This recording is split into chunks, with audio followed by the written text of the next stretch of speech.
When I was 11, I picked stocks. I had the whole wrong idea. I was interested in watching stocks, and I thought stocks were things that went up and down, and I charted them. I read books on technical analysis. I read Edwards and McGee. I think that was the classic then. Hundreds and hundreds of pages. And I read that whole thing over and over again. I read everything. And the first 8 years, I thought the important thing was to predict what a stock would do and predict the stock market. And then I read Ben Graham, when I was 19 or 20. And I realized that I was doing it exactly the wrong way, but it didn't hurt that I had that background and everything. And I rejiggered my mind, and when I read the book, The Intelligent Investor, and from that point, I never bought another stock. I bought businesses that happened to be publicly traded, but I became an owner of a business, and I did not care whether a stock went up or down the next day or the next week or the next month or the next year, and I didn't have any idea what it would do. I didn't know what the stock market would do, but I knew businesses. I'm a bright guy who's terribly interested in what he does. I've spent a lifetime doing it, and I've surrounded myself with people that bring out the best in me. And you don't need to be a genius in what I do. That's the good thing about it.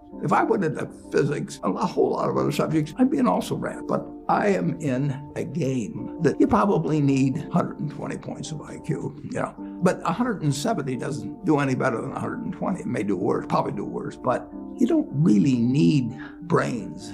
You need the right orientation. 90% of the people, I'm pulling a figure out of the air, but 90% of the people that buy stocks don't think of them the right way. They think about something that they hope goes up next week. And they think about the market as something they hope goes up. And if it's down, they feel worse. I feel better. I think about what the company's going to be worth 10 or 20 years from now. And I hope it goes down when I buy it because I'll buy more. I try to keep my competitive spirit in a game where I can win. When I want to do something, I always want to do it big. I have never had less than 80% of my money in American business. You can call them stocks. Or equities. But I see them as American business. I've owned a piece of American business, at least 80% at all times. I don't want to own anything else. I want to own a home and, things my family wants and all that. But owning 5 homes doesn't mean anything to me because I'm going to be happy in one home.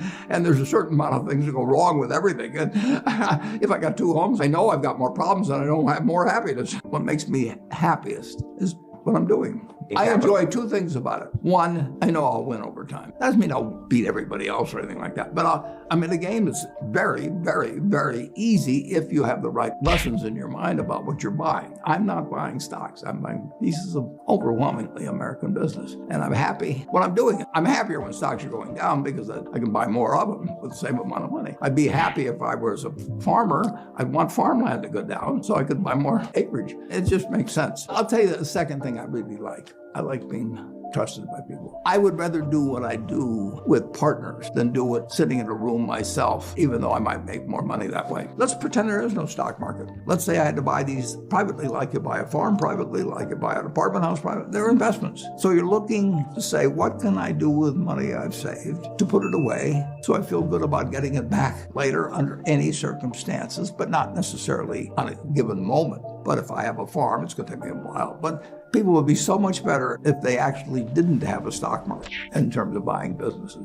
United States economy, and it's very easy to look at the statistics on it. I mean, more people, a greater percentage of the American population is wealthy now or having more income now than they've ever had. And if you look at whether Bank of America will give you their average deposit, I mean, you just look at the wealth. That doesn't mean everybody's wealthy, but it does mean relative to any other period of time. I mean, people have more money now. They get mortgages at lower rates than they've ever gotten. So if they want to buy a house or something, right today, you live in an environment where the bottom 2% in terms of income in the United States, the bottom 5%, and for sure the top 1%, all live better than John D. Rockefeller was living when I was 6 years old. John D. Rockefeller was the richest man in the world. And today, you can get better medicine, better education, better entertainment, better transportation.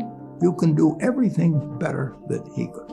It's astounding. That's in my lifetime. If you wanted to watch a football game, he still had to go there. And I can sit there with this big screen, and they keep showing me the replay, so that explaining to me what happened and everything. And maybe everybody doesn't have a screen as big as mine, but damn near everybody has a screen or an iPhone or a computer or access to one, and they have access. When I was born, the dentist didn't use Novocaine. There's no country that's done what our country's done. If you go back 3 of my lifetimes, you're looking at less than 1% of the world's population, closer to half of 1%, are sitting in this land. They don't work harder than people in all the rest of the world. I mean, in terms of hours of unpleasant labor, everybody's got hours of unpleasant labor in those days practically. They don't come laden with gold and, they are half of 1%. And they work the same hours, they got the same IQs, they may be a little self-selected in terms of enterprise, in terms of going across oceans and things. And fast forward a couple of lifetimes, and they've got 20% plus of all the bounty in the world. I mean, that is something that has worked like nothing. Just imagine that. When Thomas Edison did all the things he did, he made some money, but we're using it. It belongs to us. If you take what an hour of labor delivered to you 100 years ago and what an hour of labor delivers to you now for you and your family, it's unbelievable. I am happy to tell people that the same thing I've told them before, but they'll never get the message, most of them, but a few do, that the most, best thing to do if you want to invest for the long term is index. And it's the S&P 500 index. Right. And what's happened, of course, is that organizations like to grow.